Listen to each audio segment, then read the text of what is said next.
My friend insulted my daughter and called her a whale, so we skipped her wedding and left her with no flower girl. I am still friends with some of the people I went to college with. One of them, Debbie, got married this past January, after being engaged for 2 years. Early in the planning process, Debbie had asked my 6-year-old daughter, who was 5 at the time, to be the flower girl. We agreed, and she had the dress sent to us right away. We barely spoke about the subject for a while. Then the wedding was delayed by almost a year. The original date was March 24th. I'm still not sure why. I've heard 3 or 4 different reasons. By the time the actual wedding date came around, the flower girl dress did not fit my daughter anymore. We didn't find out until roughly 10 days before the wedding, admittedly my fault.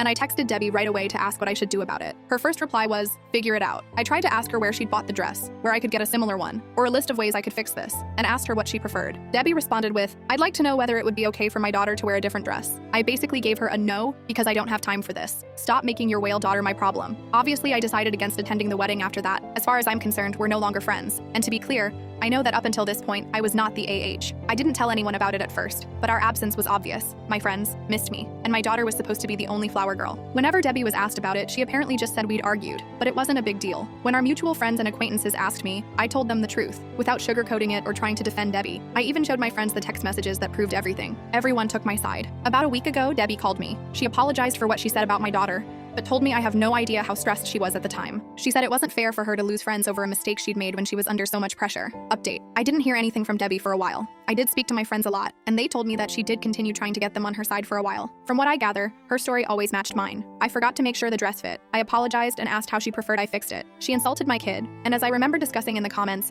whale of a daughter is a better translation. Everyone continued taking my side. Apparently, I wasn't the only one Debbie had problems with before the wedding. My case was just the worst one. There's no doubt that the dress fiasco was my fault. I had a lot going on at the time and several reasons why I forgot to make sure it fit sooner. But no excuse can change the fact that I messed up. But I still don't think giving Debbie options on how I could proceed was the wrong move. I've been a bride before, and I wouldn't want someone else to decide on my wedding without giving me the final say. And I can't ignore that her reaction was to insult my daughter. Debbie first texted me in June. She asked me to help her clear the air with everyone, because most of our mutuals hadn't spoken to her since April. I was tired of all this, so I told everyone that Debbie had already apologized to me. I made it very clear that while we're no longer friends, I sincerely don't care whether they remain in contact with her or not. She texted me once again early in July. She told me that a couple of our mutuals were talking to her again, but it wasn't the same as it used to be. She asked me whether I was still mad at her. I told her I'm not, and I wish her the best, but I don't think we can continue this friendship. I said I was sorry for the dress fiasco, and I understood that she was stressed at the time, but I'll never be able to look past what she did. It would have taken her less time to give me directions than it took to call my daughter a whale. I can forgive rudeness with time, but not insults, especially towards my children. We haven't spoken since. I haven't blocked her, but I have no intention of reaching out again, and I don't think she does either. Some of our mutuals are speaking to her again. Both my best friends from that group want nothing to do with her. I sincerely don't care what anyone does. I won't pretend this never happened, but I've moved on. Like I said, I'm not mad anymore. My daughter will be a flower girl at my cousin's wedding in December, and my family is doing very well.